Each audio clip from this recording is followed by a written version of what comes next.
आज हमारा 12 कॉमर्स व्यवसाय अध्ययन का अध्याय 5 संगठन चैप्टर चल रहा था, जिसका आज क्लास 3 है। क्लास 2 में मैंने एंड किया था और बोला था कि संभागीय संगठन के बारे में समझाऊंगा। ठीक है, तो आज हमारा क्लास 3 है, जिसमें संभागीय संगठन। संभागीय मैंने लास्ट क्लास में बताया था, संभागीय मतलब होता है विभागों के रूप में जब हम कार्य करते हैं उसको बोला जाता है संभागीय संगठन। जैसे किसी भी व्यवसाय में या उपक्रम में जब काम प्रारंभ किया जाता है तो काम प्रारंभ करने के लिए सबसे पहले एक हेड होता है, जिसको हम लोग यहाँ पर संचालक मंडल होता है। इस संचालक मंडल के अंदर ठीक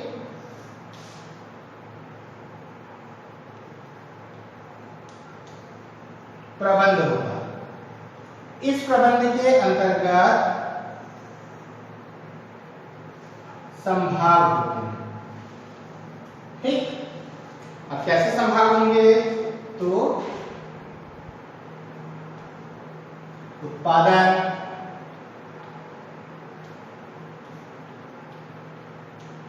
विक्रय वितरण,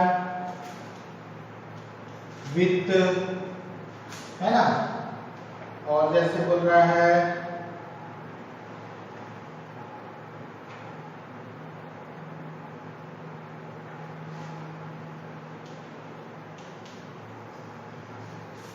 इस प्रकार का। अब इसके अंतर्गत भी होंगे, है ना, इसके अंतर्गत पर्यवेक्षक होगा, है ना, फोरमैन होगा, है ना, सुपरवाइजर होगा, कर्मचारी होगा। तो ये एक संभाग हो गया।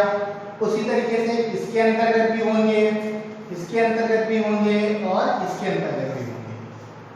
ठीक, इस प्रकार क्या होता है? संभाग, विभाग के रूप में हर एक का विभाग है और हर एक अपने अपने विभाग के अंतर्गत क्या करते हैं? काम करते हैं। तो इसी प्रकार से जो संचालक प्रारंभ होता है व्यवसाय के लिए, इसी को बोला जाता है संभागीय संगठन।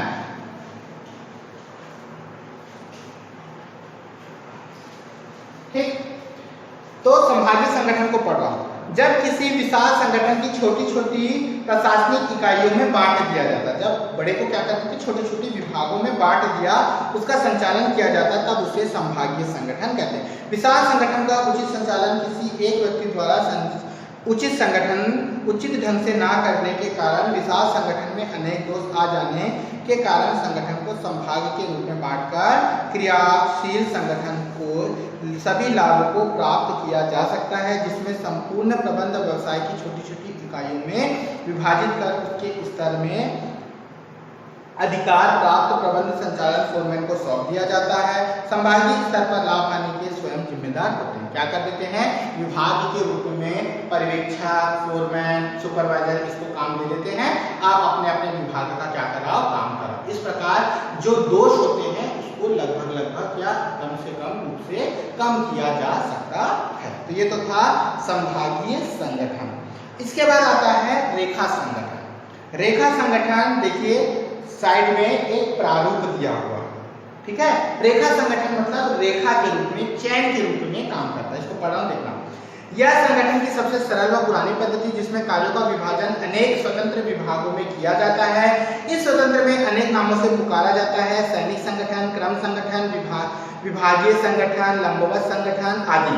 इन सभी संगठनों में एक समान विशेषताएं होती है, जिसमें आदेश निर्देश एक सरल रेखा के रूप में होते हैं। आदेश और निर्देश, ठीक। सर्वोच्च अधिकार महाप्रबंधक होता है, वह अपना आदेश विभाग मैनेजर, विभागीय मैनेजर, सुपरिटेंडेंट एवं सुपरिटेंडेंट फोरमैन को, फोरमैन श्रमिकों को आदेश देता है। हम लोग कैसे करते हैं? यहाँ ए हुआ, इसके नीचे बी, इसके नीचे सी, इसके नीचे डी, इसके नीचे ई। ये हो गया संचालक मंडल, ये हो गया प्रबंध, ये हो गया फोरमैन, ये हो गया सुपरवाइजर और ये हो गया श्रमिक। सिंपल। अब देखो ये एक तरीके से चैन के रूप में है, ये इसको आदेश दे रहा है, ये इसको आदेश दे रहा है, ये इसको दे रहा है और ये इसको दे रहा है, और ये काम कर रहे हैं। काम करवा कौन रहा है? संचालक। काम कौन कर रहे हैं? श्रमिक। और ये लोग एक चैन की भांति काम कर रहे हैं। अब अगर कुछ सुझाव होगा तो सुझाव कैसे होगा? ये इसको सुझाव देगा, सर आप ऐसे ऐसे काम करो तो काम अच्छा होगा। ये इसको बोलेगा, ये इसको बोलेगा और ये इसको बोलेगा। मतलब जो आदेश होता है वो क्या होता है? नीचे आता है ऊपर से, और जो सुझाव होता है वो नीचे से ऊपर। और ये किस प्रकार काम करते हैं? चैन के रूप में काम करते हैं, रेखा के रूप में, एक रेखा में। इसको बताया, इसको बताया, इसको बताया, तो इस प्रकार इसको रेखा संगठन बोला जाता है। रेखा संगठन सबसे पुरानी पद्धति है किसी व्यवसाय को विभाग या संचालन करने के लिए। ठीक, उसके बाद आता है आपका रेखा संगठन एवं कर्मचारी संगठन। रेखा संगठन का ही दूसरा नाम कर्मचारी संगठन बोल सकते हैं। जैसे हम लोग अभी बताए ना, ऊपर से नीचे एक चैन के रूप में काम करता है, उसी तरह कर्मचारी भी अपने अपने विभाग, जैसे एक तो डायग्राम दिया हुआ है, देखिए मुख्य प्रबंधक, अधीक्षक, सह अधीक्षक, फोरमैन। अब क्या कर दिए? सलाहकार, इसको बांट के कर्मचारी, श्रमिक हो गया। तो कर्मचारी या श्रमिक अपने अपने विभागों के अनुसार काम करेंगे। तो ये एक प्रकार से रेखा संगठन ही है, किंतु यहाँ पर कर्मचारियों को अलग अलग विभागों में बांटा गया है। तो रेखा संगठन के साथ साथ ही क्या है? श्रमिक संगठन या कर्मचारी संगठन। ठीक है, इसको बारे में पढ़ना। रेखा संगठन के दोष को दूर करने के लिए इन संगठन का विकास किया गया, जिसमें कार्यों और उत्तरदायित्व का विभाजन रेखा संगठन की भांति लंबवत ही होती है, किंतु इसमें विभाग अधिकारियों के साथ तकनीकी विशेषज्ञ की सेवा भी ली जाती है। आप क्या कर सकते हो? रेखा संगठन की भांति काम कर रहा है, ऊपर से नीचे, फिर नीचे नीचे, एक एक करके रेखा संगठन आदेश आपको ऊपर से ही मिल रहे हैं, एक के बाद एक के बाद एक के बाद। किंतु यह कर्मचारी अपने विभागों में, अपने अपने विभाग में काम कर रहे हैं, जिससे इन दोषों को दूर किया जाता है। कैसे दोषों को दूर कर सकते हैं? जैसे मैं बोला 1000 उत्पादन होना है, आगे आते आते आते हो सकता है श्रमिकों के पास कुछ और आदेश पहुंचे, क्योंकि जब बीच में मध्यस्थ होते हैं तो जो बात आप बोले हो और मध्यस्थों के माध्यम से यदि जिसको पहुंचाना है वह मध्यस्थ के माध्यम से बात बिगड़ सकती है। तो ऐसे दोषों को दूर करने के लिए हम लोगों ने रेखा से कर्मचारी संगठन, रेखा संगठन ही है किंतु उसको थोड़ा सा चेंज करके उसको दोषों को दूर करने के लिए हम लोगों ने क्या बना दिया? कर्मचारी संगठन। और कर्मचारी संगठन से इस कर्म को दूर किया जाता है। जैसे इसकी विशेषता बोला, इसमें रेखा कर्मचारी की तकनीकी सहायता से विशेषज्ञ कर्मचारी की नियुक्ति की जाती है। कर्मचारी मतलब स्टाफ विशेषज्ञ के रूप में होते हैं, जो लाइन रेखा अधिकारी में केवल परामर्श देते हैं। उसके बाद आता है विशेषज्ञ की सलाह से अधिकारियों का बंधनकारी नहीं होता। अगला, इसमें अधिकार ऊपर से नीचे और कर्तव्य नीचे से ऊपर की ओर प्रभावित होते हैं। जैसे रेखा संगठन में आप क्या कर सकते हो? आदेश ऊपर से नीचे दे सकते हो और सुझाव नीचे से ऊपर जाए। उसी तरह इसमें भी नीचे से ऊपर अधिकार बताया जाता है और कर्तव्य नीचे से ऊपर। हाँ, हम लोगों ने इस प्रकार से काम किया। इसमें सोच और करना दोनों अलग अलग होता है। आप क्या सोच रहे हो ये अलग। जैसे प्रबंधक क्या बोल दिया, मेरे को 10,000 उत्पादन चाहिए किसी भी सामान में, तो श्रमिक 10,000 उत्पादन करेगा। तो जो सोच था वही उसका क्या हो गया? करना हो गया। जो उसका सोच था वही उसका करना है। मैंने सोचा 10,000 उत्पादन, तो मेरे को करके काम करके दे दिए 10,000 उत्पादन, किंतु उस बीच में बहुत सारी कमियां हो, उस कमी को दूर करने के लिए कर्मचारी संगठन बनाया। अब जो सोच है, मैंने बोला 10,000 उत्पादन होगा, किंतु हो सकता है उससे अच्छा उत्पादन ज्यादा भी हो जाए और अच्छा उत्पादन कम भी हो जाए, किंतु दोनों स्थिति में मेरे को लाभ होना चाहिए। ऐसा ही उसी को बोला है सोचना और करना दोनों अलग अलग होता। ठीक, उसके बाद आता है रेखा संगठन के गुण एवं दोष। रेखा संगठन के गुण बोलता है शीघ्र उत्तम निर्णय, विशेषज्ञों की नियुक्ति, क्योंकि कर्मचारी संगठन है तो इसमें एक सलाहकार या विशेषज्ञ होना आवश्यक है। सोचना और करने में स्पष्ट अंतर है, आप क्या सोच रहे हो और क्या करना चाहते हो, दोनों में स्पष्ट अंतर होना चाहिए। अनुसंधान को प्रोत्साहन, क्योंकि यहाँ पर कर्मचारियों को बताया जाता है कि आपका अगर कुछ सुझाव है उत्पादन के लिए तो आप अपने सुझाव दो। तो कर्मचारी नई नई तकनीक से या नए नए चीजों को बताते हैं कि सर आप ऐसे ऐसे काम करो तो इतना अच्छा होगा। देखना कभी कभी हम लोग कोई चीज दूसरों से सीखते, मतलब जिससे करवा रहे हैं उससे भी हम कोई अच्छी चीजें सीखने को मिल जाती है, तो उसी को बोला जाता है अनुसंधान को प्रोत्साहन। उसके बाद कुशल कर्मचारी के लिए सुअवसर, अगर कोई कर्मचारी अच्छे काम कर रहा है तो उसको सुअवसर मतलब उसको अवसर दो कि हाँ आप अच्छे से काम करो, उसको वेतन, बोनस, कमीशन, प्रोत्साहन करो। रेखा संगठन, रेखा एवं कर्मचारी संगठन के दोष बताए हैं। बड़े संगठनों के लिए अनुपयुक्त, भ्रम की आशंका, विशेषज्ञ उत्तरदायी से मुक्त अर्थात जो सलाहकार है आपको बता दिया आप ऐसा ऐसा काम करो, बता दिए, अब आप काम करो चाहे मत करो आपके, हम बता दिए, अब हम जाने अब आप जानो आपका काम नहीं कि आप किस प्रकार अपने काम को कर रहे हैं। क्योंकि सलाहकार ऐसे होता है, सलाह दे दिया आपको व्यवसाय के बारे में या व्यवसाय की जानकारी आपको दे दी, आप इस प्रकार काम करोगे तो ऐसा होता है, पर जरूरी है क्या उस प्रकार काम करने से वह सही होगा? आपको सलाह मिल गया, अब सलाह के मुताबिक, तो सलाह देने के बाद वह क्या हो जाता है, सलाह मुक्त या हो जाता है उत्तरदायी से मुक्त। और संघर्ष की संभावना और विकेंद्रीकरण में दोष, ये सब कर्मचारी रेखा एवं कर्मचारी संगठन के दोष के अंतर्गत आता है। ठीक है, उसके बाद आता है औपचारिक एवं अनौपचारिक संगठन। औपचारिक मतलब होता है ऐसा संगठन जिसके काम को कराने के लिए आपने संगठन की व्यवस्था की है, उसको बोला जाता है औपचारिक संगठन। जैसे आपने 5 व्यक्ति को चुनकर बोला आप ये काम को करो, तो 5 व्यक्ति काम को कर रहे हैं, तो 5 व्यक्ति का समूह संगठन कहलाएगा और आपने उस काम को करने के लिए नियुक्त किया है, तो ऐसे संगठन को औपचारिक संगठन बोला जाता है। और अनौपचारिक संगठन वह होता है जो अपने आप संगठन के रूप में कार्य करते हैं, उनको बताया नहीं जाता है। जैसे